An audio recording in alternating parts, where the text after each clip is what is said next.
Sí, ya vamos. Bueno, feliz tarde para todos. Vamos a dar inicio una vez más a estas actividades de transbordo virtual, actividad organizada por profesores y egresados de la Escuela de Administración y Contaduría de la Universidad Central de Venezuela. Hoy estamos recibiendo con aplausos, mucha alegría al profesor Enrique González. El profesor Enrique González es licenciado en Contaduría Pública y especialista en Auditoría de la Universidad Central de Venezuela, diplomado en Liderazgo Integral y Gerencia, así como en Sistema de Gestión de la Calidad, experiencia en el área financiera, gestión de riesgos y control interno. Adicionalmente, es profesor de pregrado de nuestra Escuela de Administración y Contaduría de la UCB. Así que bienvenido, profesor, gracias por estar con nosotros, compartir con todos los presentes y bienvenido al equipo. Así que, sin más preámbulo, pues puede comenzar, compartir su pantalla, así que la sala es suya. Vamos a estar Excelente. cualquier cosa, pueden ir enviando sus preguntas vía chat, que después al final pues compartimos con el profesor. ¿Okay? Perfecto. Bueno, muchísimas gracias. La sala, profesor Enrique. Bueno, muchas gracias por la presentación. Gracias a ustedes por esta iniciativa de transbordo virtual. Felicitarles ante todo. Y bueno, vamos entonces a iniciar con esta masterclass, esta charla hoy destinada a un tema muy interesante, como lo es el fraude organizacional. Allí están todos visualizando pantalla, ¿sí, verdad? Sí, en este momento te vemos a ti. Vamos a... Perfecto. Vamos a darle coordinar acá para compartir pantalla. Validar toda la información y arrancar de manera satisfactoria. Un segundito por aquí. Como dicen por allí, pasa en la vida real, pasa en... Claro.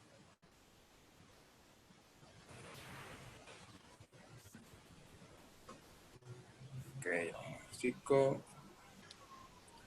Perfecto, ahora sí me están escuchando y compartimos pantalla en este mismo instante. Ok. Ok. Entonces, nuestro tema que nos convoca en la jornada de hoy, ante todo muchas gracias por su tiempo, ¿verdad? Y atención, es fraude organizacional, ¿sí? La pandemia de todos los tiempos. De esta manera se ha titulado esta masterclass y bueno, espero sea de su total agrado y estoy muy atento a las inquietudes, comentarios que puedan tener al respecto. Aprovecho sin duda para invitarles a dar seguimiento a esta gran iniciativa como lo es Transbordo Virtual y también en mis redes como lo son Yo Soy Haga y Haga Control. Y bueno, arrancamos. Esta frase a mí me encanta de nuestro estimado Albert Einstein, como lo es: todos somos muy ignorantes. Lo que ocurre es que no todos ignoramos las mismas cosas. Definitivamente, todos tenemos un rango de acción, un conjunto de experiencias y conocimientos que nos hacen, digamos, minimizar ese grado de ignorancia que todos poseemos.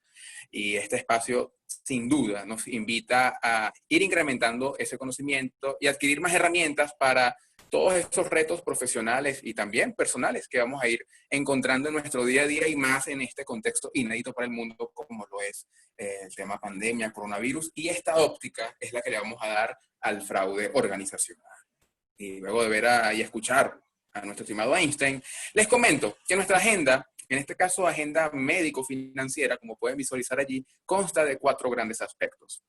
Vamos a conocer, grosso modo, de qué forma el fraude organizacional se ha venido presentando a través de la historia de la humanidad.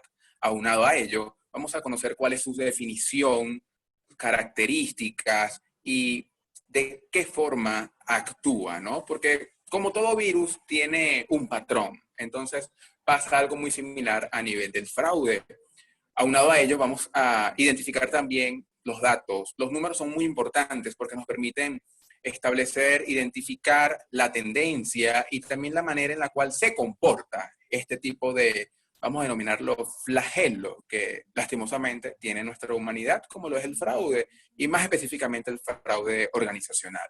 Y por último, no menos importante, bueno, como en alguna oportunidad todos hemos tenido que ir al médico, al final vamos para obtener una solución. Y esta solución siempre está acompañada de un récipe médico. Pues ese será el último punto, no menos importante, que va a ser la medicación asociada a la manera en que debemos mitigar o dar respuesta a esta pandemia que tiene un gran impacto a nivel organizacional, financiero, tecnológico y sin duda alguna a nivel social.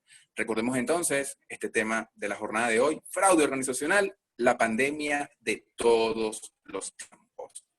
Y en primera instancia vamos entonces con ese historial, ¿sí?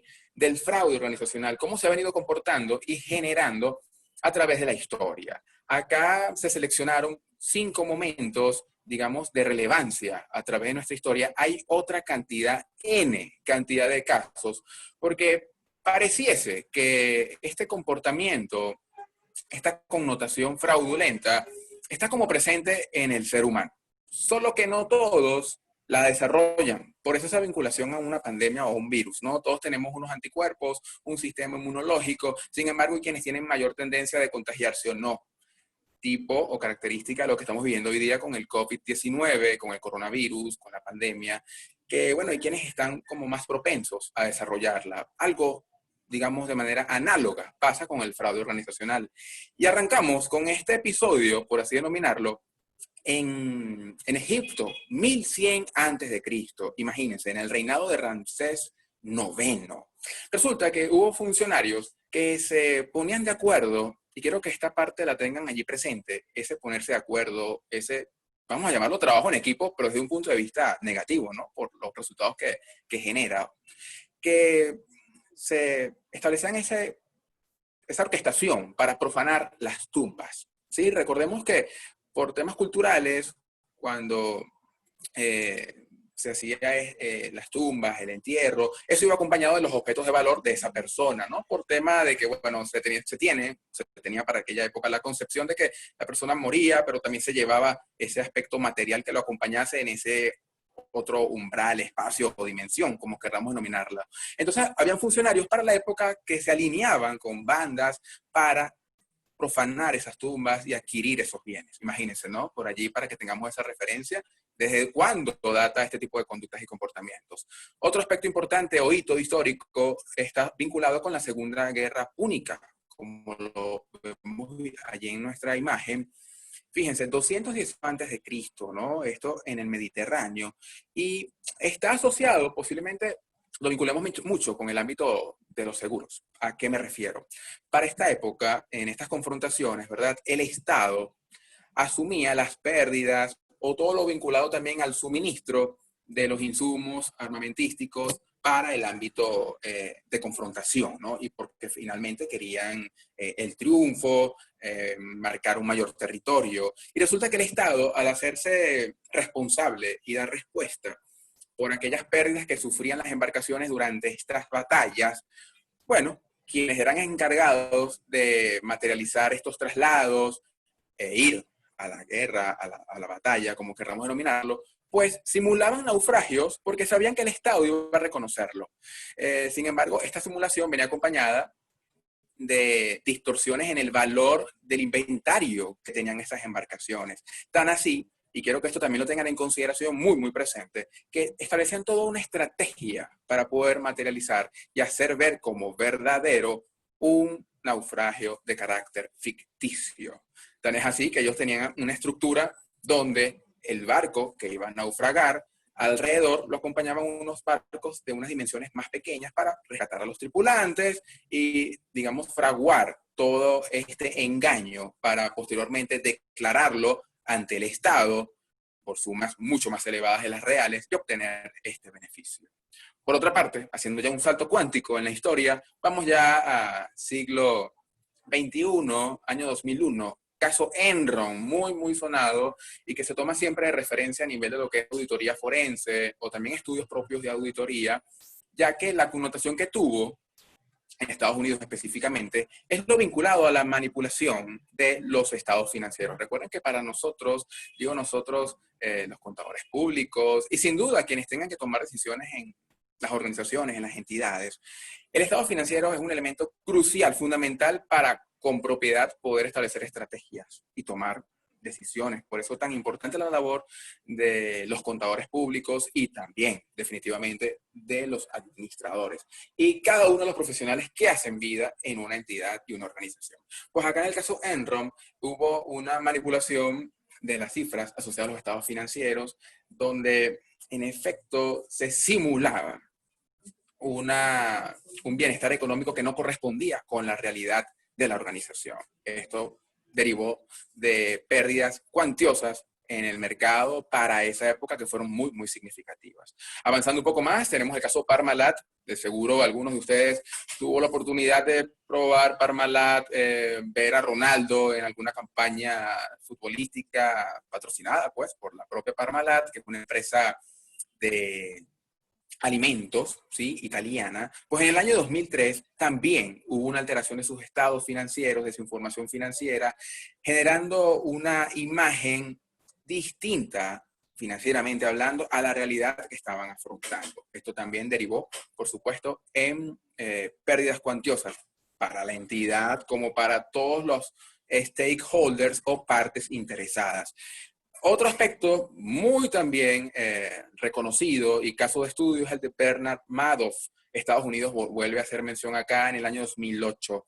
Acá Bernard Madoff, a través de su firma, una firma de corretaje de la bolsa de valores, logró hacer o implementar por años lo que conocemos como la pirámide Ponzi, ¿no? O el efecto Ponzi, esquema Ponzi piramidal. Lo particular de este caso es que hasta los momentos, y esto fue a juicio, de hecho tiene una cadena, una sanción de 150 años de cárcel, imagínense, ¿no?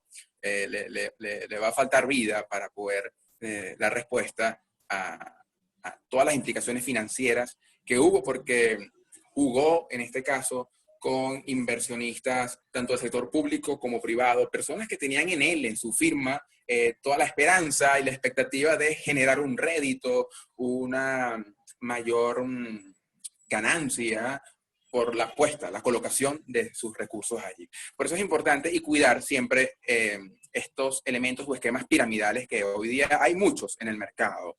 De hecho, aprovecho para invitarles, mañana habrá un programa radial muy interesante en Haga Radio Magazine, donde la emisión va a estar asociada a Cuídate de Ponzi, porque este efecto piramidal tiende a engañar mucho y personas, bueno, de buena voluntad, esperando una remuneración inmediata, por así decirlo, o un crédito, un rédito, pronto a su inversión, lastimosamente caen en ello.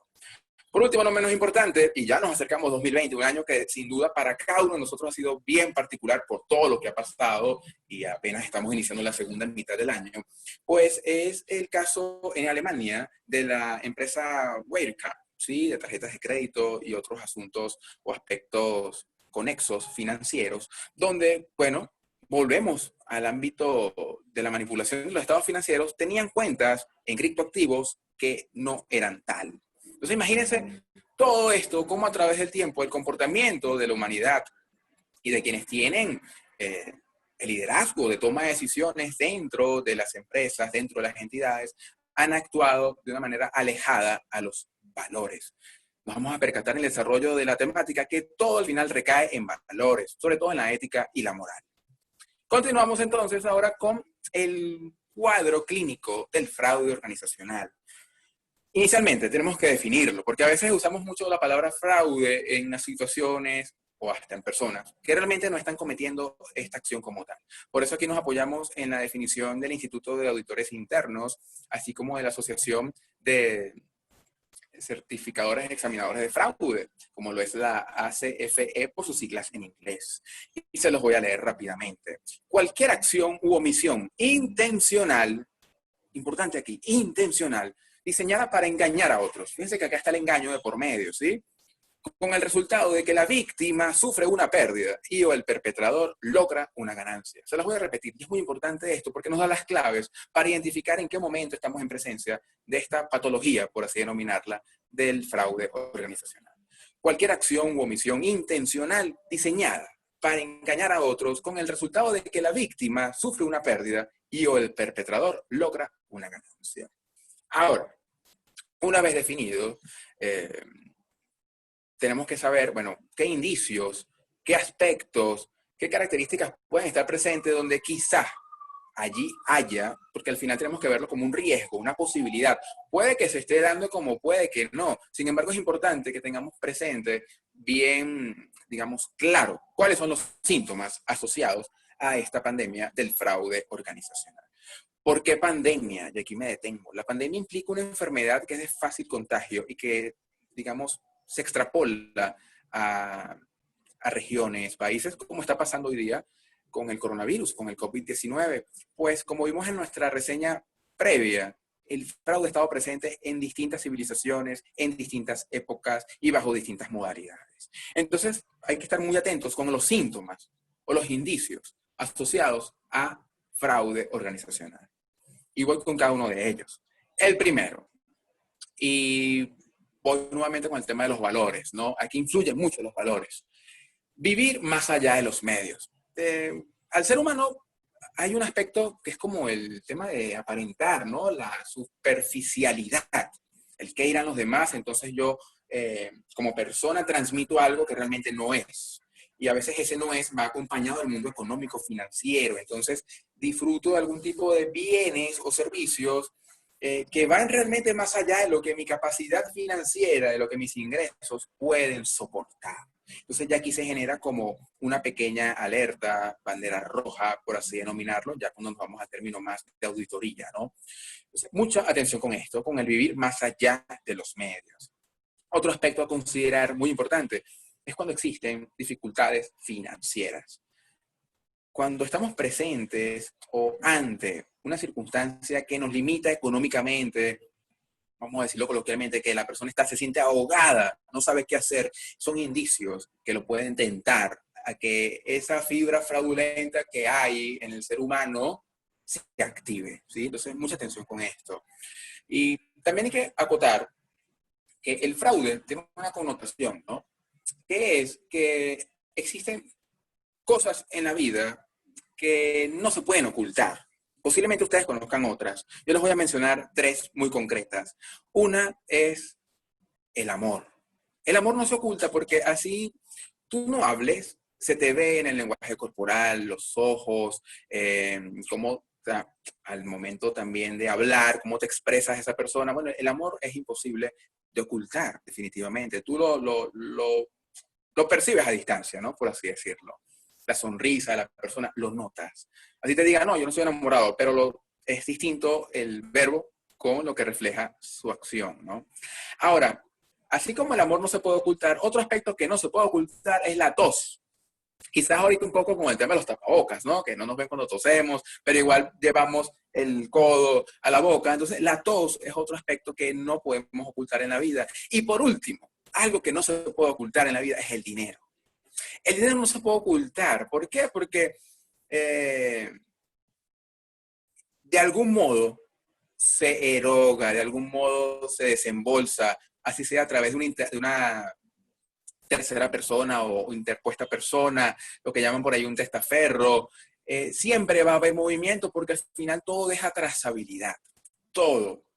Y más en estos tiempos que tenemos el uso de la tecnología, bueno, a su máxima expresión y sobre todo también con lo vinculado a moneda o economía digital, los criptoactivos, el blockchain o la cadena de bloques que te da una trazabilidad exacta de cada transacción. Entonces recuerden que el amor, la tos y el dinero son aspectos que no se pueden ocultar.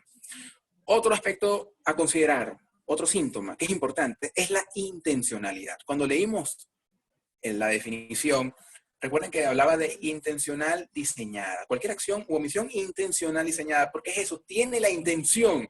Y acá entonces es cuando yo siempre acoto en las conferencias, en los seminarios, en las mismas clases, donde tengo la oportunidad de hablar sobre este tema que me apasiona, que cuando se captura ya a esa persona o esa instancia que está cometiendo fraude, que nunca está sola, siempre está acompañada, en equipo, repito, como hablábamos anteriormente, eso que tú tiendes a escuchar o que ellos expresan, no, es que yo no sabía lo que hacía, eso no aplica, no aplica porque el fraude contempla intención, allí es cuando se establece la diferencia, bien, pero bien marcada, entre un error y una irregularidad. ¿Por qué? Porque el error carece de intención, mientras que la irregularidad es todo lo contrario.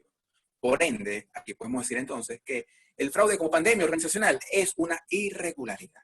Por último, no menos importante, pues va a estar presente la colusión o la connivencia. Estos conceptos están asociados con esa incorporación de varias personas para cometer este hecho delictivo que está fuera de norma, fuera de ley, que tiene un engaño detrás. Entonces, por eso es importante que tengamos muy presente los síntomas vinculados con esta pandemia del fraude organizacional. Ahora, otro aspecto a considerar es que hay elementos en mi entorno que pueden influir o acelerar que el fraude se materialice. Estos elementos son conocidos como el triángulo del fraude a nivel de auditoría interna. Acá le dimos un enfoque como los factores del caldo de cultivo, para ir de la mano con este enfoque médico que le estamos dando al fraude. Fíjense, son 3 los elementos o los factores para este caldo de cultivo que hay que cuidar y que en época de pandemia se incrementan muchísimo más. Y hay que estar pero muy atentos. ¿Cuáles son estos factores? Primero de ellos es el incentivo o la presión. Y es algo inherente al ser humano. ¿Sí? La persona es la que se siente incentivada o presionada a cometer el fraude. Como ya vimos anteriormente, vivir más allá de los medios o tener dificultades financieras. El hecho de tener que pagar cuentas, créditos, y no tengo la manera, entonces me siento presionado. O tengo una familia y no sé de qué manera continuar dando respuesta a cada una de sus necesidades, me siento presionado. Ahora, si a nivel laboral, para ya ir a un caso más corporativo, por así decirlo, yo establezco en mi equipo de trabajo bonificaciones por ventas superiores a determinado rango, y si ese rango realmente no es factible, yo estoy incentivando a que ese trabajador actúe de una manera alejada al deber ser para cumplir con esa meta y poder él obtener ese beneficio. Por eso hay que tener mucho cuidado con los bonos de producción o de productividad cuando los establezcamos, que sean realmente factibles de cumplir, porque estaríamos alimentando este caldo de cultivo. Otro aspecto, otro factor es el de la racionalización. Cuando hablamos de racionalización, bueno, ser racional, ¿no? Por eso decimos que el fraude no es un error, sino una irregularidad. La racionalización tiene 2 aspectos inherentes. Una es que, en efecto, la persona, como hablamos coloquialmente, maquina lo que va a hacer, lo diseña. No es que alguien pasó por la oficina del tesorero, entró con una clave, aprobó un pago. Oye, de repente yo pasé por allí y vi la oficina abierta, entré y obtuve la clave, sé cómo funciona el sistema. Fue casual. No, eso no existe. Hay una racionalización, hay un plan que se elabora para materializar esa actividad o ese hecho delictivo. Y hay que tener mucho cuidado. Otro elemento vinculado con la racionalización es que la persona que comete el fraude justifica el por qué lo hace. Ejemplo.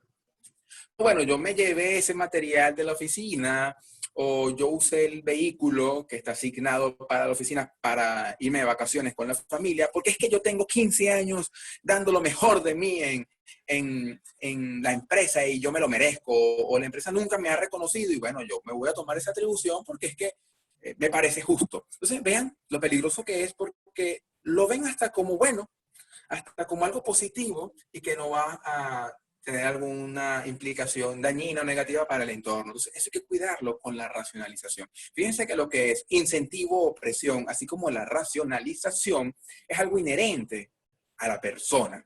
Ahora, hay un tercer elemento muy importante, y aquí es donde se tiende a hacer mayor énfasis, que yo siento que no es del todo, o no debería ser así, y ya les voy a comentar el porqué. Es la oportunidad. ¿A qué me refiero?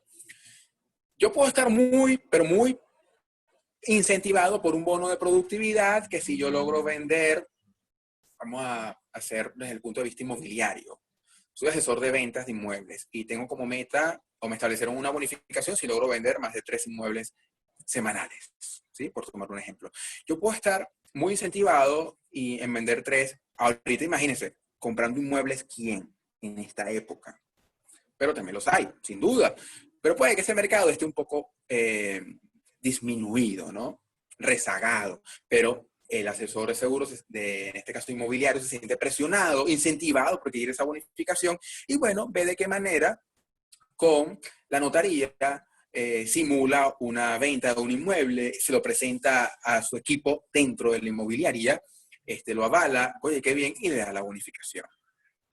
Ahora, para que él pueda hacer todo eso, tiene que tener la oportunidad. Porque sin la oportunidad, la persona estará muy incentivada, muy presionada, lo habrá pensado todo muy, muy bien. Pero si no tiene la oportunidad para hacerlo, de nada le va a valer. Por eso es que se habla del triángulo del fraude, porque si me falta un lado, una arista de ese triángulo, no se va a poder materializar. Y la oportunidad tiene una relación directa con los controles. Por eso es que es importante que existan los controles, porque el control es lo que va a permitir que ese fraude organizacional no se materialice. O si se llegase a materializar, lo puede identificar de manera oportuna para que el impacto no sea tan significativo. Por último, no menos importante, tenemos la clasificación de este fraude organizacional, de esta pandemia, que tiene 3 tipos, ¿sí?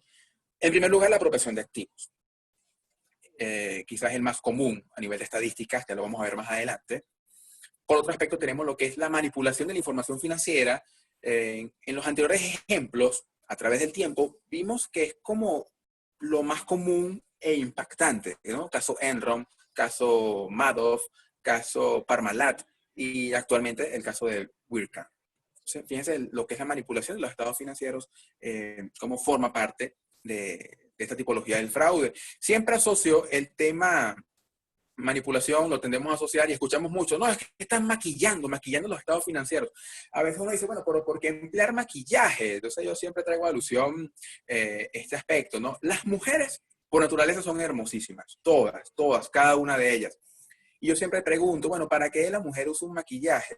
Posiblemente es para resaltar su belleza u omitir algún aspecto que quizás no esté a gusto con él.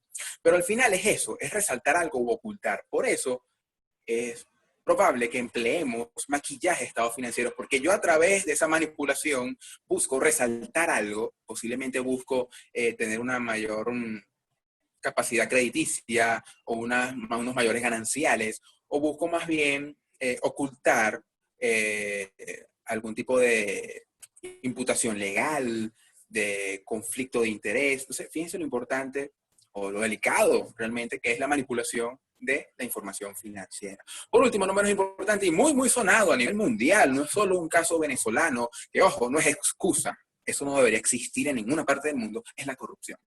Entonces, al final, este elemento de la corrupción es muy, digamos, común a nivel mundial. Ya vamos a ver unas estadísticas. De hecho, es el más común hoy día a través de estudios. ¿Y qué implica la corrupción? Bueno, que yo tomo ventaja de los roles o de la posición que tengo en una instancia determinada para obtener un beneficio, en detrimento de esa instancia y de un tercero. Aquí vemos el caso de que, no, mira, yo laboro en tal empresa y tal empresa se dedica a este ramo, bueno, yo puedo facilitarte el trámite o te puedo dar un elemento superior a lo que está normalmente establecido. ¡Wow! Eso es corrupción desde todo punto de vista y no necesariamente implica dinero, ¿sí? Para que lo tengamos allí presente. Por último, siempre les hago esta pregunta a todos. Ustedes los hay involucrados y me gustaría saber su feedback. ¿Se están protegiendo de esta pandemia que no es algo de ahorita?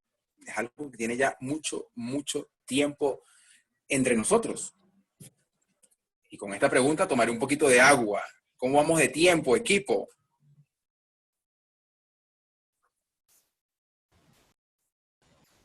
Vamos bien, profe. Ok, excelente, muy bien. Son las 3:30.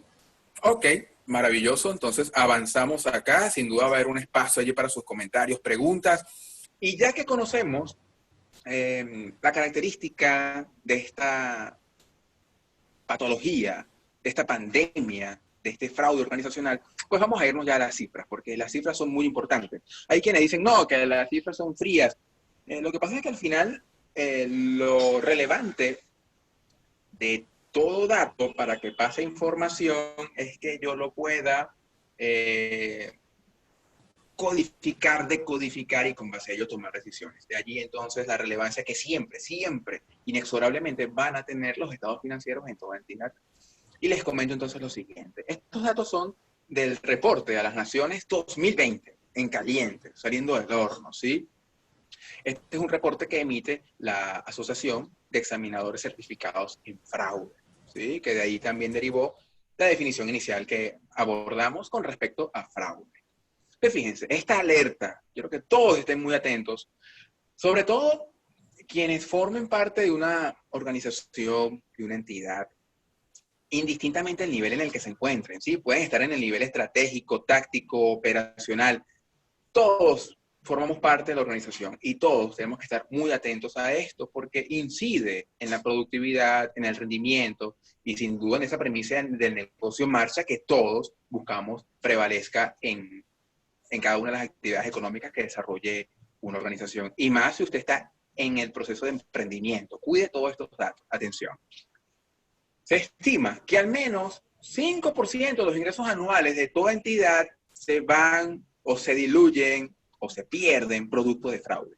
Imagínense, 5% de los ingresos anuales. Acá la pregunta es, ¿qué pude haber hecho yo de haber identificado todo este tipo de cosas, de no haber perdido ese 5%?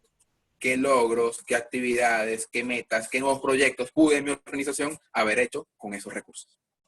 Otro aspecto, así como actualmente el COVID-19, el coronavirus, ya hay un tiempo que establece que, bueno, son 2, 3 días para el contagio, eso, al menos en el caso de Venezuela, se está estableciendo el plan 7+7, 7 días de actividad, 7 de resguardo, porque ya hay una media establecida con los días que tarda para su contagio o para que se materialice. Acá también hay una media asociada a los tiempos, ¿no? Y es la siguiente. Una vez que usted detecta un fraude, posiblemente ese fraude se haya cometido o se venga cometiendo desde hace más de un año, ¿sí? El promedio, lo pueden visualizar, es 14 meses. So, wow. Es como si yo empiezo a establecer un esquema Ponzi o cualesquiera de otros esquemas fraudulentos que hay, lo empiezo hoy, en el mes de julio. Lo más probable, si corre con suerte la entidad, y con suerte no porque de carambola haya descubierto el fraude, sino porque tiene sus mecanismos de control interno asociados a prevenir, detectar y corregir este tipo de comportamientos y conductas alejadas de la ética y la moral. Si yo actúo hoy de manera fraudulenta en una entidad, lo más probable es que logre identificar esa acción el año entrante, en septiembre, ¿sí? 14 meses después. Imagínense todo lo que pudo pasar en esa época, todo lo que se pudo despilfarrar a nivel de recursos. Otro aspecto a considerar es que entre mayor es el nivel jerárquico de quien comete un fraude, mayor van a ser las pérdidas. ¿A qué me refiero con esto? Y nos mantenemos en la línea, el paradigma de la salud. Si un médico cirujano está en una operación y comete un fraude durante su actividad, su impacto es muy, muy fuerte porque puede terminar matando a la persona, ¿sí? En cambio, en el mismo ámbito de la salud, el personal que es responsable de mantener las condiciones idóneas del área, los pisos, las paredes, si de repente comete o usa un producto que no es para abaratar los costos y el quedarse con ese ganancial, puede que el producto no sea el adecuado y algún paciente se resbale. El resbalarse quizás no lleve a la muerte, pero alguna fractura, entonces es menor el impacto. Pasa algo igual acá a nivel corporativo. El impacto va a ser mayor siempre que sean las máximas autoridades, la línea gerencial, la plana mayor, por así decirlo, lo que también se conoce como los fraudes de cuello blanco, hablando que estoy de blanco, el impacto es mucho mayor. Es mucho mayor porque la capacidad de acción, el alcance y la toma de decisiones implica un movimiento de recursos muchísimo más elevado que el que pueda tener un nivel estratégico, disculpen, un nivel táctico o un nivel operacional. Claro, no hay que perder de vista lo que hablamos en auditoría, como lo es la materialidad o la importancia relativa, porque varios casos pequeños pueden generarme una cuantía significativa que pueda ser igual o hasta superior a la que cometa una alta instancia en la empresa. Las mujeres, y hablando ahorita del ámbito perpetrador, yo estoy convencido que las mujeres a nosotros nos superan en muchas, muchas cosas. Muchísimas, porque son inteligentes, hermosas, tienen la capacidad de hacer muchas cosas en simultáneo y son, bueno, virtudes definitivamente que poseen. Sin embargo, nosotros les ganamos, vamos a decirlo así, en el ámbito de perpetrar fraude. Digo nosotros y es lastimosamente que así sea, porque esto no debería ser así, repito, deberíamos todos obrar por el deber ser. Sin embargo, acá las estadísticas establecen que el hombre es responsable del 72% de los fraudes, mientras que la mujer del restante 28%. Con esto les comento una anécdota. Estas cifras, sin duda, son emitidas por un ente con competencias en el área, toma casos a nivel mundial. Sin embargo, recuerdo en su oportunidad en una conferencia de auditoría fiscal con varias instancias del ramo, que me apoyé en cifras de este tipo de instancias. Se me acerca en el break un auditor interno certificado en fraude, ¿sí? Y él me comenta, exposición interesante, todo muy bien. Sin embargo, con las cifras, me dice él, me comenta así, ¿no? Tú sabes, Enrique, que esas cifras no son, o no representa la totalidad. Y yo le decía, ajá, ¿cómo así? Bueno, porque pasa, y me gustó el ejemplo, se los voy a traer a colación, pasa como cuando tú te reúnes entre amigos, cuando algún amigo es objeto de infidelidad, él no lo anda contando. Él no lo anda contando porque es como verse mal ante el entorno. Y eso pasa con el fraude. No todas las empresas lo cuentan, porque tienen la concepción de que va a tener un impacto reputacional y de imagen.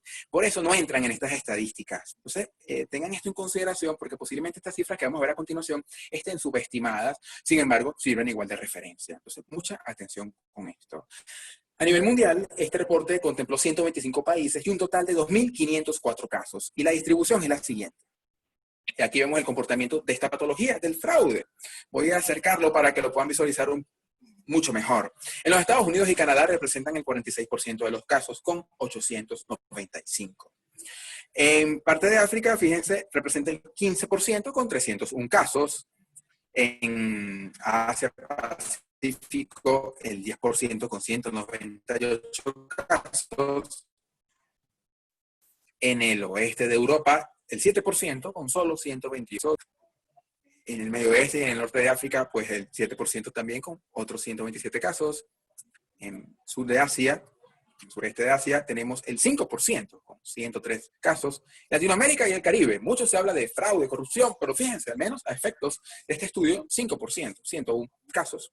Y en el resto, allá en el este de Europa y el oeste central de Asia, pues un 5% con 95 casos. Repito, y voy nuevamente al ejemplo, en esa oportunidad de que me comentaba el colega en auditoría interna, certificado en fraude, que no todas las empresas mencionan esto porque lo ven como un riesgo reputacional, riesgo de su imagen, ¿no? Y es que uno también se pone a pensar, wow, si esa empresa es objeto de fraude, yo no quiero invertir allí. ¿Sí? Pero son visiones, porque más bien, si yo como empresa identifico un fraude, últimas consecuencias para sancionar a quien lo perpetró, yo estoy siendo intolerante a ese tipo de conductas, porque si más bien me reservo, no lo digo, actúo con lo que llamamos por ahí una cajita feliz, mira, yo te descubrí, pero no quiero que se haga público. Yo te compenso, si te he visto no me acuerdo y chao. ¿Qué va a pasar con esa persona?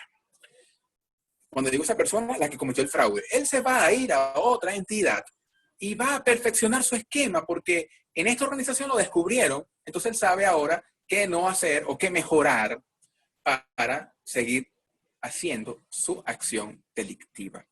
Y otra cosa, a veces nos limitamos nada más al riesgo reputacional de la entidad que es objeto de fraude.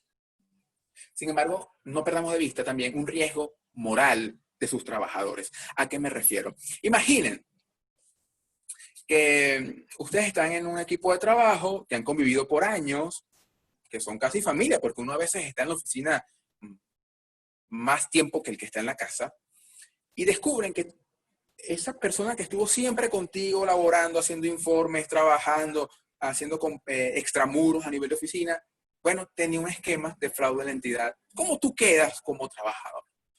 Te desilusionas, la moral se te va al piso, porque tú dices, wow, pero mira, él, que era tan correcto, que cumplía las normas. ¿Cómo es posible? Entonces, eso hay que cuidarlo a nivel organizacional, la parte moral. Y bueno, como en toda visita médica, al final se espera unas recomendaciones que nos receten, que nos digan qué debo o qué medicación es la idónea para mitigar este tipo de flagelos bacteriológicos, vamos a denominarlos. En primera instancia, les voy a presentar cinco, digamos, propuestas a considerar para que la pandemia no se nos escape de las manos. Acá quizás a nivel de fraude no hay vacuna, ¿no? Porque como les mencionaba, es algo que está presente y que forma parte también de cómo nos hemos ido educando, las experiencias, los valores en casa, los valores que vemos en la sociedad, los valores internos que tiene en la filosofía de gestión o en la dirección estratégica de una empresa, de un negocio. Por eso es tan importante que cuando yo tenga la misión y la misión y la visión en mi organización, también establezca muy bien los valores, porque esos van a ser los medios, la guía de acción del comportamiento que espero de mis trabajadores, de mi talento humano, así como de quienes hagan relación con mi entidad.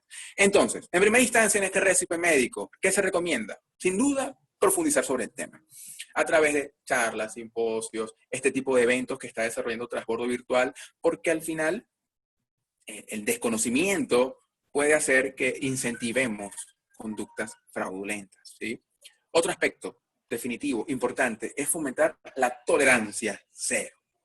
Tolerancia cero, porque usted, una vez que identifique un fraude, tiene que darle un stop, detenerlo inmediatamente, llevarlo a las últimas instancias para que esa persona sea juzgada, sea sancionada y que el entorno vea que hay políticas para que los valores sean lo que se fomente y no los antivalores, porque a veces pareciese que estamos en el mundo al revés. Así que mucho cuidado con este tipo de cosas, sobre todo quienes tienen la posibilidad de toma de decisiones, ¿sí? Otro aspecto, fortalecer la comunicación. Debe ser efectiva, oportuna, pertinente. Fíjense que, y haber confianza también, porque otra tendencia, otro dato que traigo a colación es que la mayoría de los fraudes se descubren gracias a una denuncia, gracias a un rumor. Por eso es que a los rumores hay que también prestarles atención, porque pueden tener una cuota de verdad. Así que cuidado con esto. De hecho, se recomienda, tengo allí presente, establecer una hotline, una línea de denuncia interna de la organización, telefónica o un correo electrónico de carácter anónimo, donde se puedan establecer este tipo de denuncias de irregularidades que sean investigadas. Porque qué triste es que un empleado, un talento humano, descubra algo y no lo pueda denunciar por temor o porque no hay los medios para hacerlo, ¿sí?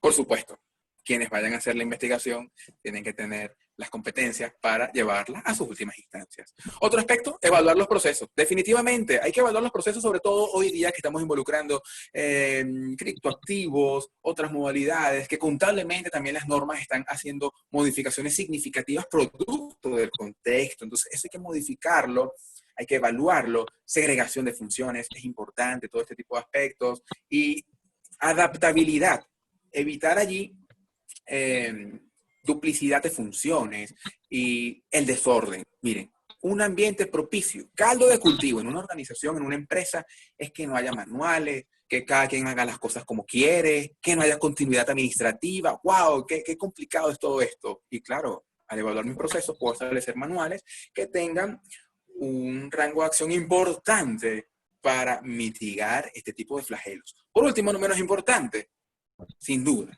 fortalecer el control interno, segregación de funciones, controles preventivos y detectivos, porque pasa como en la salud, es más barato prevenir una enfermedad que tratarla.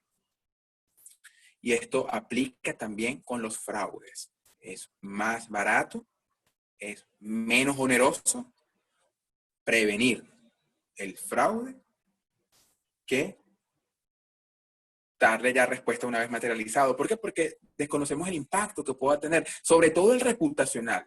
Porque usted no sabe hasta qué punto alguien que descubre un fraude y se hace público, pues, usted no sabe hasta qué punto su cliente, sus usuarios van a seguir con usted o no.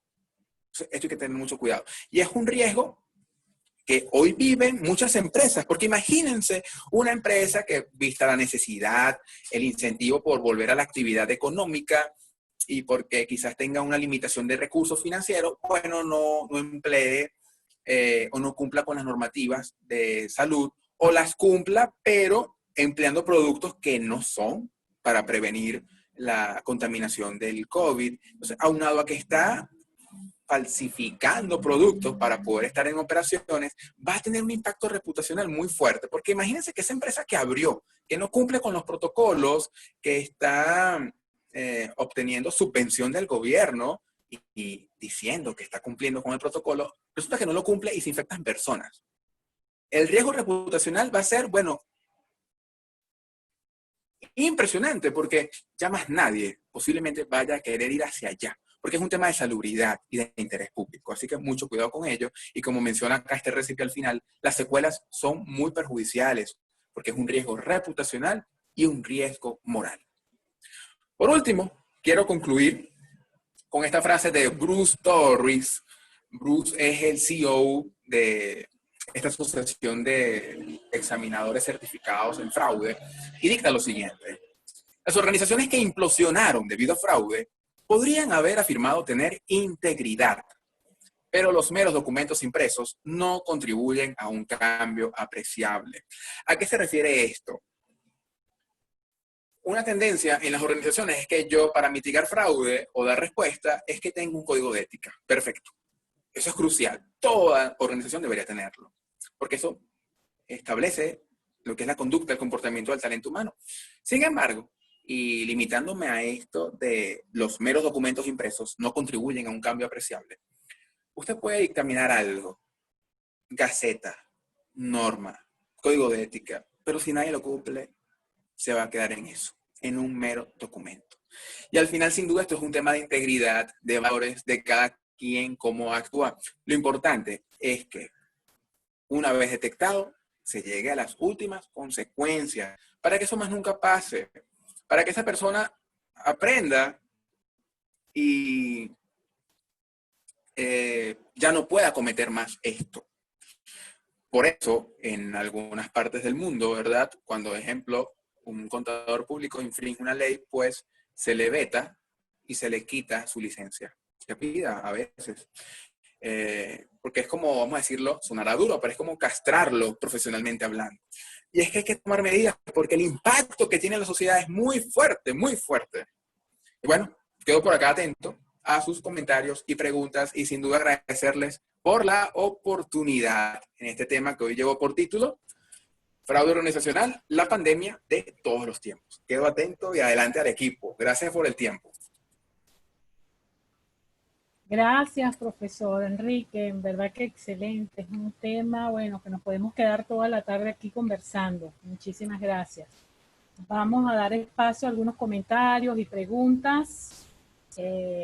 Las personas, cualquier inquietud o comentario, pueden irla colocando al chat, pero vamos a avanzar con las que ya han colocado acá. Tenemos acá el comentario de Luis Antonio Aponte sobre el actual escándalo de la empresa de pagos en línea Wirecard. ¿Qué papel juegan los auditores externos, la confianza y la reputación? Importantísimo. Los auditores externos juegan un rol crucial, porque de hecho, en el caso Enron, pasó algo muy similar. El auditor estuvo involucrado allí, formó parte, bien sea por presiones, pero formó parte. Y tanto fue así que la firma, que era la Anderson, se diluyó. De hecho, formaba parte de las 5 grandes. Recuerden que hoy están las Big Four, ¿verdad? ¿Y qué pasó allí? Bueno, no tuvo continuidad operativa porque más nadie lo iba a contratar. Aunado a ello, sin duda, viendo oportunidades, las otras 4 firmas que ya conocemos aprovecharon ese segmento y bueno, lo incorporaron a su equipo de trabajo. Y el papel es fundamental del auditor externo porque, aunado al que él no se encuentra allí en la entidad, puede o debería tener una mayor objetividad al momento de evaluar los procesos. Y sin duda, si identifica algún tipo de irregularidad, aquí entra la función del auditor forense, que es muy distinta a la financiera, y digamos, todo debe detenerse a nivel de auditoría hasta que se cumplan los protocolos de la auditoría forense para determinar realmente hasta qué punto esos indicios de fraude son ciertos. En definitiva, el rol del auditor externo es fundamental, es crucial, y porque siempre, inexorablemente, cuando pasan este tipo de eventos, la primera pregunta que todos se van a hacer es, ¿y dónde estaba auditoría? Tanto externa como interna. Y ojo, más la interna, ¿no? Sin duda, porque la interna convive y hace vida en la organización.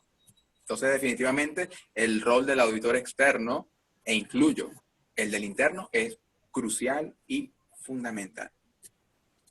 Excelente. Por acá el profesor Gustavo González, con respecto al dinero que no se puede esconder, es cierto que muchos de nosotros en Venezuela hacemos un manejo, por decir, ligero del efectivo, pero eso no es la normalidad. Todo el dinero que no se puede, todo el dinero que ingresa a nuestras cuentas tiene un origen y ese origen, bien sea por cuestiones fiscales o por cualquier otra razón, debe ser declarado. Hasta el acto de hacer un depósito puede comprometernos con un fraude. ¿Cuál es la recomendación en términos de finanzas personales para prevenir cualquier tipo de problema de este tipo? Estupenda pregunta, mi estimado Gustavo González, y al que formuló la anterior también, maravillosa pregunta. Hoy día, definitivamente, el uso, el flujo del crematístico, del dinero, puede tener muchas implicaciones, porque pasa que, oye, préstame tu cuenta, es que me van a hacer vamos a hablar coloquialmente, un pago móvil rapidito, yo te lo transfiero. Y ese rapidito, ese yo te lo transfiero, uno al final no conoce, digamos, el que presta su cuenta, no conoce el origen de esos fondos, ¿no? Y se puede estar involucrando en un hecho de fraude sin saberlo. El detalle va a estar es que al momento de una investigación, bueno, su cuenta bancaria va a quedar reflejada, porque es lo que hablábamos, ¿no? Todo deja trazabilidad. Entonces, la recomendación es, si usted, sin duda, desde mi punto de vista, no preste su cuenta para nada, ¿no? Sin embargo, sé que también el contexto y las limitaciones que existen hoy día incentiva eso, ¿no? Que empecemos a usar la cuenta de cierta forma que no es la idónea. Sin embargo, procure siempre cuidar y velar quién es la contraparte que le está facilitando este dinero. Y más hoy día que se ha, digamos, formalizado, por así decirlo, el manejo de divisas y todo este tipo de aspectos, porque es muy peligroso, dado que pudiésemos estar alimentando con o sin intención, con o sin dolo, la legitimación de capitales, sin quererlo. Entonces es un tema sin duda bien complejo, que a nivel fiscal, que a nivel financiero, deben establecerse mecanismos para poderlos mitigar, porque existen en la economía, sobre todo la venezolana, muchos paralelismos. Y repito, todo deja trazabilidad, tarde o temprano, porque el dinero no se oculta. Al final vas a dar con el origen y con todos los puntos por donde pasó. Y todos los puntos por donde pasó van inexorablemente con mayor o menor efecto, y aquí voy a aprovechar para mencionarles, porque a veces las personas dicen, no, pero él actuó mal, pero como lo hizo por necesidad, él actuó bien. No, y es un tema ético allí, porque aquí entra la ética y la moral. Lo que pasa es que cuando actuamos mal hay eh, eh, se me fue la palabra, ahorita cuando me venga se las menciono, pero el actuar mal no tiene justificación, usted actuó mal, y mal es mal aquí en Pekín o donde sea. Claro, también implica mucho el tema cultural, ¿no? Sin embargo, recomendación, no prestes tu cuenta y de hacerlo, oye, procure indagar un poco quién es su interlocutor financiero, porque pudiese estar con o sin intención formando parte de esa persona necesaria. Por eso también pasa en el fraude. En el fraude necesito una persona necesaria que quizás no conozca lo que estoy haciendo, pero lo necesito para poderlo perpetrar. Entonces,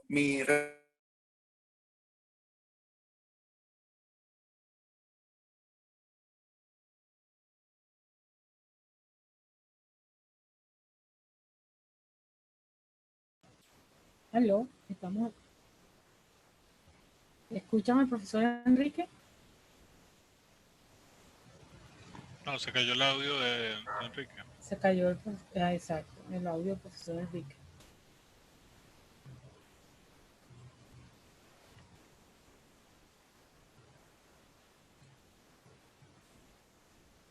Creo que salió el profesor Enrique. Correcto. Debe haber tenido algún problema de conexión.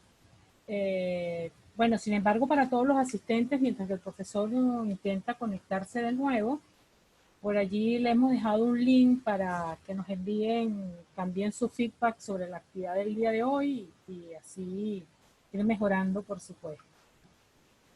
Adicionalmente, vamos a dar otros anuncios como la invitación para este lunes a las 3 de la tarde. Vamos a contar con un webinar del doctor José Ramón Fermín de Marca de Autor, donde vamos a conversar sobre registro de marcas en entornos virtuales. Así que están cordialmente invitados también para el día lunes a las 3 de la tarde. Atento a nuestras redes y también por contactos por nuestro WhatsApp para conocer el link de la actividad del día lunes. Vamos a ver si el profesor ha logrado conectarse. Vuelto por acá, se nos había caído la conexión. Sí, volvimos. Sí, volvimos. Detalles técnicos. Claro, estamos en vivo y directo, profe. Es así, totalmente. Sí, estamos en vivo y directo. Bueno, vamos a continuar. Estamos dando algunos anuncios para la próxima actividad y el link para finalizar. Vamos a continuar. Bueno, lo que estaba hablando justamente al final de la conexión, decía, eso está muy relacionado a la ética, tanto empresarial como personal. Un comentario de Iván Hernández. Correcto.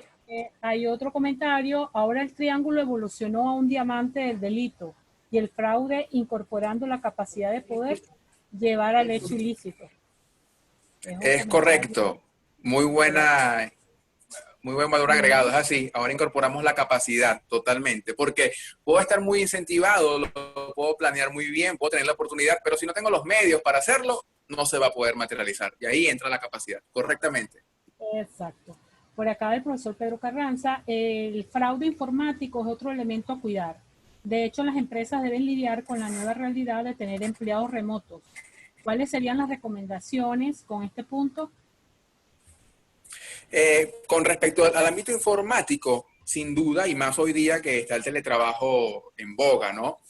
Deben establecerse a lo interno, de forma muy definida, los niveles de autorización, los roles y los perfiles asociados. A nivel de informática y de control interno siempre existe una matriz de roles y de perfiles. Esa matriz debe sin duda aplicarse de manera bien ceñida, porque está asociada a eso, a no permitir que yo cumpla o que tenga la capacidad de cumplir con todo el ciclo transaccional a través de mi equipo, de mi clave y de mi usuario. Es lo que llamamos el principio más empleado a nivel de control interno, la segregación de funciones. Entonces acá es importante definitivamente evaluar esa matriz de roles y perfiles para implementarla de una manera idónea. Y más que hoy día hay un reto también, donde la segregación de funciones se ve golpeada porque no tengo a todos los trabajadores activos. Entonces es un dilema que hay que manejarse con mucha mano izquierda, con mucho cuidado, porque puedo estar incentivando por la coyuntura que no haya segregación de función. De hecho, puede que pase, puede que yo tenga una empresa donde son 100 trabajadores, pero como ninguno se puede desplazar por la cuarentena y ninguno tiene VPN o equipos tecnológicos, resulta que, bueno, yo centré o concentré en 5 la labor que hacían los demás. Wow, pero entonces viene la disyuntiva, ¿lo hago o no lo hago? Continúo operatividad, pero estoy rompiendo con la segregación de funciones. Sin embargo, siempre es importante que todo esto quede documentado y que igual sea objeto de revisiones a nivel de control interno. Ok. Otro comentario por aquí de Nixalí. En efecto, bueno, muchas empresas prefieren no admitir que fueron víctimas de fraude, puesto que las puede afectar a la hora de buscar financiamiento de terceros. Sí. De los comentarios que tenemos más por acá. Bueno, excelente. Y allí es importante con el tema de esa reputación con terceros, es la óptica que tú tengas, ¿no?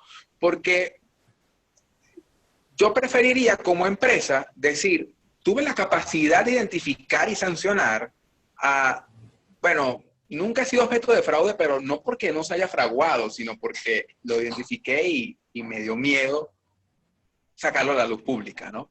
Entonces es un tema más bien de enfoque, de paradigmas, que sé que hay que cambiar, que hay que mejorar, porque, repito, esa tendencia a dar cajita feliz, a que si te he visto no me acuerdo, lo que hace más bien es fortalecer que esa persona que se fue de allí lo lleve a mayor escala en otro sitio y logras hasta incentivarlo internamente, porque quienes están cumpliendo el deber ser, quienes cumplen los valores, dicen, oye, pero si él actuó mal y lo están bonificando, entonces yo, ¿por qué seguir obrando bien? Claro, aquí influye mucho el tema de los valores. Si usted tiene sus valores bien arraigados, eso no le va a pasar por la mente. Por eso es un tema bien complejo a nivel social. En el caso de Whipper, en mi humilde opinión, es que se omitió la revisión por parte del auditor de Ernst & Young, de las confirmaciones. Creo que es un riesgo de auditoría. Sí, y fíjense que las firmas, en algún punto todas han sido objeto de un tratamiento inadecuado. Sin embargo, esto debe quedar siempre como una lección aprendida para fortalecer esos procesos, la calidad de su talento humano. De hecho, yo recuerdo tiempo atrás también hubo un caso, así como a lo interno se recomienda que se evalúe el código de ética, que se cumpla, también hay evaluaciones, digamos, a nivel de firmas por instancias que las regulan en ciertos países. Bueno, recuerdo que hubo un caso bien sonado donde se evidenció que los miembros de una firma le pagaron a esa instancia para poder tener acceso a esas pruebas de manera previa y sacar los resultados esperados. Entonces tú dices, wow, pero entonces, ¿quién me está auditando? ¿Con qué moral? Es un tema complejo, sin embargo, no es la generalidad. Y eso hay que cuidarlo también. Tendemos a generalizar, lo importante es focalizar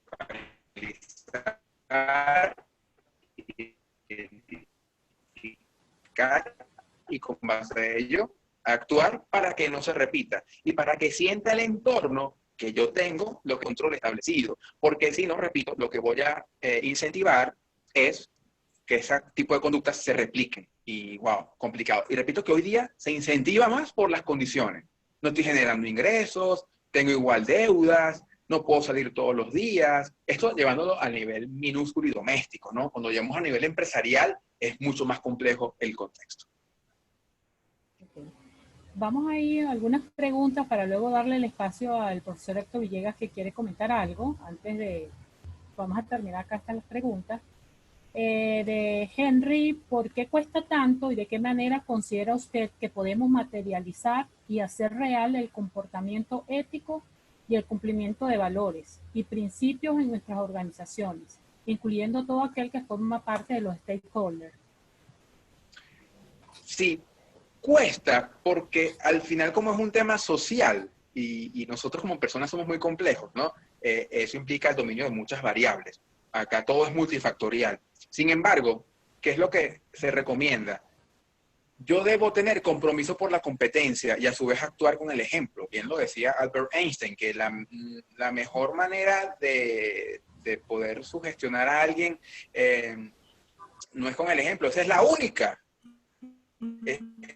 Y es así, porque yo puedo decir a nivel corporativo, bueno, tengo un código de ética, aquel horario de entrada son las, claro, ahorita quizás no aplica mucho por el tema de la pandemia, pero yo puedo decir, el horario de entrada es 8 de la mañana, la vestimenta es a este tipo de cosas, y yo soy el gerente, y yo soy el primero que no lo cumple, entonces, ¿de qué manera, no? ¿De qué manera yo le puedo exigir al entorno, al resto? Y que repito, la tendencia es que sean más autoridades. Te escuchamos un poco lento. Quienes cometan fraude. ¿Por qué? Porque tienen todo un conocimiento de la organización y porque saben cómo funciona. Yo siempre he dicho que, wow, si esas personas orientaran toda esa inteligencia, porque tienen que planificarlo. Ok, ahora sí, mejor las autoridades que están allí por tu competencia. encuentras bien, orientadas bien otra la voz. Sin embargo, lo complejo es eso, y porque también viene de casa, un tema de valores, cómo hemos sido formados, qué experiencia hemos tenido a nivel familiar, universitario, laboral, personal, todo eso suma, pero sin duda la empresa es responsable de su gobernanza. Entonces aquí entra en juego que se tomen medidas. Claro, debo ser congruente, yo no puedo decir, bueno, a él sí, pero a él no, porque es que a él yo lo conozco, tengo un conflicto de interés. No, yo tengo que aplicar para todos por igual. Correcto. Bueno, muchas felicitaciones por acá, profesor, excelente, excelente. Muchos aplausos para usted. Muchas gracias a ustedes. Es un problema que le puede ocurrir a cualquier auditor, es difícil confirmar el origen, válgase la cacofonía de la confirmación caso Wipper. Mosca con las confirmaciones de saldos como procedimientos de auditoría. Aquí tenemos una pregunta de José Calderón, a ver si es comentario. El fraude también puede venir de los directivos o ser auspiciados por estos. Se unen a los colaboradores para, mediante la organización, ser corruptos ante los agentes externos. No siempre el fraude lo cometen solo los colaboradores a nivel interno. Sí, es correcto, es así. Definitivamente el fraude, de hecho la tendencia es que sean los directivos. Quizás no es en mayor volumen que lo que pueda hacer un caso táctico u operacional en la organización, pero son casos bien concretos que por su magnitud tienen un impacto monetario muy importante para la organización y para los terceros. Ok. Por acá tenemos a Nelson. Felicitaciones, Enrique. Excelente presentación y exposición. El daño reputacional puede afectar a países. Al gobierno alemán está muy molesto por el caso de Wirecard y la corrupción alcanzó a ejecutivos, instituciones tipo comisiones de valores, a los órganos de control interno de la empresa y parece que también a sus auditores externos. Luce mucha colusión. Es el profesor Goodis. Sí, Goodrich, un placer, qué bueno tenerte a ti junto a toda la audiencia acá en este espacio. Definitivamente impacta a todos porque es como, diríamos por ahí, salpica a muchas personas, porque como todo está interconectado, yo para poder hacer algo dependo de otra instancia y esa instancia de otra y todo se va conectando. Ahí va el tema de la trazabilidad. Por eso es que es importante. A veces dicen, bueno, no, pero el hecho que es mejor que no se sepa. No, es importante que se sepa, pero que se sepa y se llegue a las últimas consecuencias. Porque si no, repito, estaríamos incentivando ese tipo de comportamientos alejados de la ley, de la norma. Sin duda, puede que estén involucrados otras instancias. Lo que sí, y eso hay que cuidarlo mucho, es no generalizar. Yo debo puntualizar. Yo no puedo decir, bueno, Enrique González, profesor de la EAC, estuvo involucrado en eso de corrupción, entonces toda la EAC es corrupta. No. Yo tengo con propiedad que identificar, sancionar y más bien decir, como EAC, tengo la competencia y la capacidad de identificar conductas ajenas a lo que busco como organización. Y eso más bien va a ser un espaldarazo como entidad, porque todos van a decir, oye, mira, allí sí se cumplen las normas, allí sí me provoca estudiar, allí sí vale la pena invertir para que se siga fraguando el futuro de nuestro país. Entonces es un tema realmente de asumir, y distintamente quienes sean, asumir con la mayor responsabilidad este hecho. De hecho, hay instancias donde en las organizaciones se crean entes que son responsables del cumplimiento del código de ética. Solo están abocados a eso. Imagínense, es por la importancia que tiene, porque al final los procesos lo hacen las personas. Ok, bueno, tenemos varias preguntas, pero creo que tenemos rato haciendo esperar al profesor Héctor Villegas. Oye, mi estimado Héctor Villegas, qué grato verle también por aquí. Profesor Héctor, si pero quiere... hola Loyola, hola, buenas tardes a todos, ¿cómo están? Mira, te escuchamos un poco lejos. Ajá. Loyola, si quieres terminar los comentarios, yo quisiera hacer algunos apuntes allí relacionados al problema de la ética. Perfecto, ya entonces continuamos, profesor. Teníamos de Marinur una opinión, no es necesario responder en el sector público. Estos temas de ética lamentablemente están muy lejos de ser estándares de sus instituciones. Lo vivimos y a veces es pesado para quienes trabajamos en ello. Sí, en este caso particular, importante, ¿no? Como he venido mencionando, no generalizar. Sin embargo, y yo lo menciono mucho, sobre todo con los estudiantes, ¿no? Y también con compañeros de instancias tanto públicas como privadas, que uno también en las organizaciones aprende el no deber ser. Pero aprende el no deber ser no para aplicarlo, ¿no? Sin duda, sino para saber que esas cosas no deben hacerse de esa manera. Y más bien fortalecerte humanamente y procurar en tu rango de acción que los valores prevalezcan ante todo. Entonces, si bien es un momento coyuntural donde la ética hay que rescatarla, hay que fomentarla, no es la generalidad, pero siempre, siempre se aprende hasta el no deber ser. Y por supuesto, entre todos tenemos que mejorar eso porque la ética al final es un hecho colectivo, es un hecho moral y que depende de cada uno de nosotros. Y a veces el ser ético, y ojo, no sé si esto les pasará, pero a veces uno vive el mundo al revés, entonces el que cumple la norma es el bobo. Es algo muy distorsionado.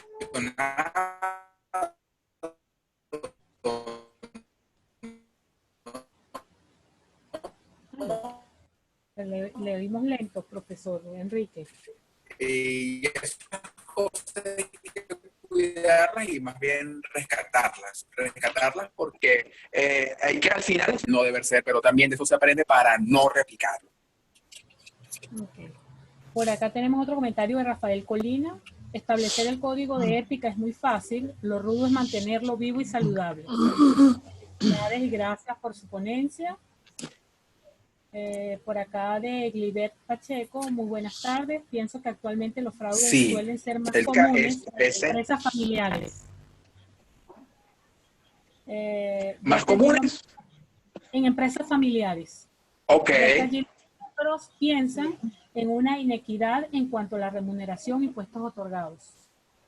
Wow, sí, es complejo y eso hay que cuidarlo mucho, sobre todo a nivel de emprendimientos, que queden estas premisas claras, porque si no, al final, bueno, se va a diluir la sociedad y eso es importante siempre, en todo inicio, dejar esas pautas claras para evitar que se distorsione el objeto inicial del negocio. Por acá un comentario de la profesora Milagros López. Para que se dé la corrupción, además de la voluntad del funcionario, se requiere la participación del ciudadano.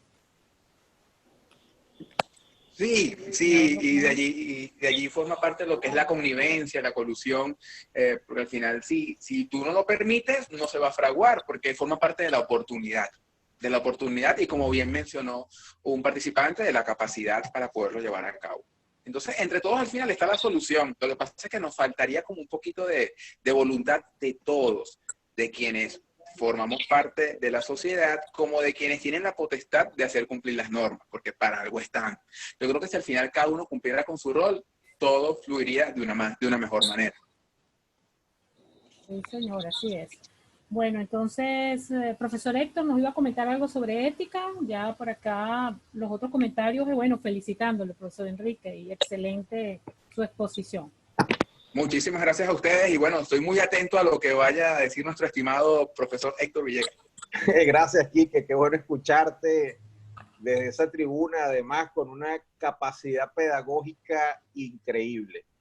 Qué bueno que estas generaciones que van quedando en la escuela han tenido la formación necesaria para continuar empujando ese gran barco llamado EAC. Fíjate, durante algún tiempo, parte del desarrollo de mis trabajos en el posgrado, maestría, etcétera, y incluso en los trabajos de ascenso, yo estuve ligado al tema de la ética y los negocios.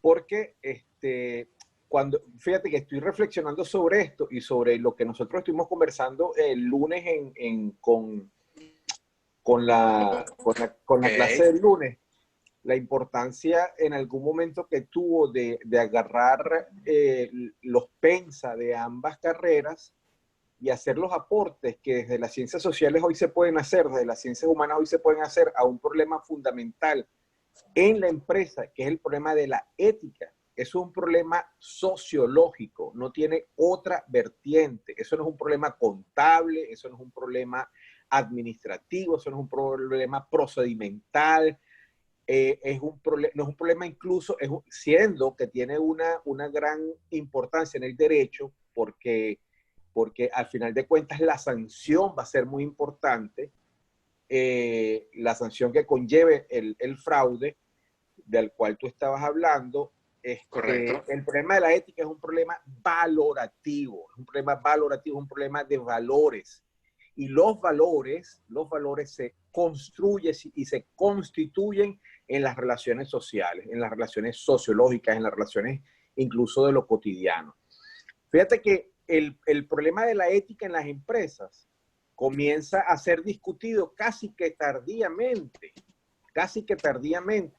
¿Por qué? Bueno, porque se suponía por inercia que las empresas eran éticas. Se suponía de que todo actuar empresarial resolvía en sí mismo el problema del bien y el mal, porque es que la ética vista de una manera muy particular es la relación entre el bien y el mal, lo que yo hago bien y lo que yo hago mal. Y durante mucho tiempo las empresas no discutieron el problema del bien y el mal. Y de hecho, y sobre eso estuvimos nosotros hablando el lunes, no necesariamente todo lo que hizo la empresa durante el desarrollo de sus actividades estuvo bien hecho. ¿Por qué? Bueno, porque quizá optimizaron el negocio y le dieron a sus socios las ganancias. Pero ¿cuál fue el costo social o el costo ecológico de eso? Por ejemplo, por poner el ejemplo del problema ecológico. Ahí hay un problema ético. Cuando la empresa transforma sus materias primas y las convierte en productos finales y no considera de que el ambiente es una variable fundamental, está incurriendo en un problema ético también. Más allá, y que ahora que el fraude sea un problema ético, está bien, perfectamente, pero el fraude no solamente es el problema ético, y cuando se construyen las empresas, los decálogos de ética, no se construyen solamente para el problema del fraude, trasciende el problema del fraude. El fraude es solo un indicador del comportamiento ético de la empresa. Y decía yo que a partir de la década de los 80 comienza ese matrimonio, esa reconciliación entre la ética y la empresa. Por muchos cuestionamientos.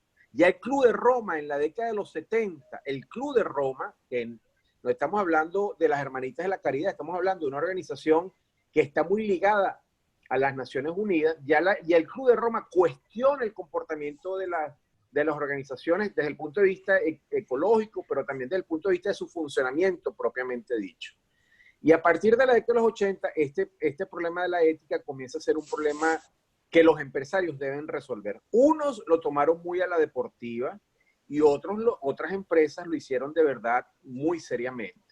Y de una ética reconsiderada, no la ética de Aristóteles, no la ética de Nicodemo de los libros de los clásicos griegos. No estamos hablando de esa ética, ni hablando incluso de lo que Gilles Lipovetsky llama la ética maximalista, que es la ética, porque es que además aquí hay otra cosa importante, que nuestra ética en Occidente está ligada a los valores religiosos, por toda la carga judeocristiana que nosotros tenemos en el proceso de colonización. Entonces, para nosotros la ética tiene un componente altísimamente religioso. El bien y el mal, visto a través de la secuela de las enseñanzas de los 10 mandamientos y de todo el judeocristianismo, etcétera, etcétera.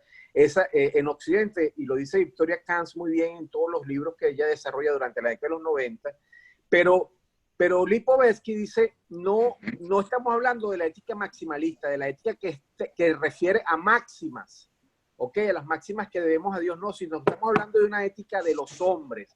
Y la ética de los hombres pasa por el respeto fundamentalmente. La ética de los hombres es la ética cotidiana, y la ética cotidiana pasa por construir espacios de convivencia dentro de la empresa y fuera de la empresa también. Por eso es que hoy en día muchas empresas, cuando van a hacer convenios o cuando van a sus compradores o van a sus líneas de distribución, van a aguas arriba o van a aguas abajo, ellos revisan el comportamiento ético. Muchas empresas revisan el comportamiento ético ético de sus proveedores. Porque yo no puedo ser ético cuando tengo un proveedor que no hace prácticas éticas. Y yo no puedo considerar un producto ético, porque es que las empresas deben producir, valga la cacofonía, como alguien decía por allí, las empresas no pueden producir productos éticos si su línea de distribución si sus distribuidores no son éticos. Entonces hay una vinculación que va más allá de la actividad empresarial propiamente dicha para que la empresa se convierta realmente en una empresa ética. Y aquí del problema de los valores es fundamental. Y el problema de los valores, repito, es un problema que, me perdonan el chauvinismo sociológico, es un problema que debe resolver y que ha venido resolviendo la psicología social y la sociología. Y que, fíjate, se hace pragmático, se hace útil en la construcción de empresas éticas. No puede ser de que un empresario, no puede ser que un empresario sea ético o pretenda ser ético cuando tiene una doble vida fuera del negocio, ¿ok? Se presta para cualquier tipo de chanchullo. O sea, era lo que tú bien decías, lo que tú bien apuntabas, y algunos comentarios que salieron por allí.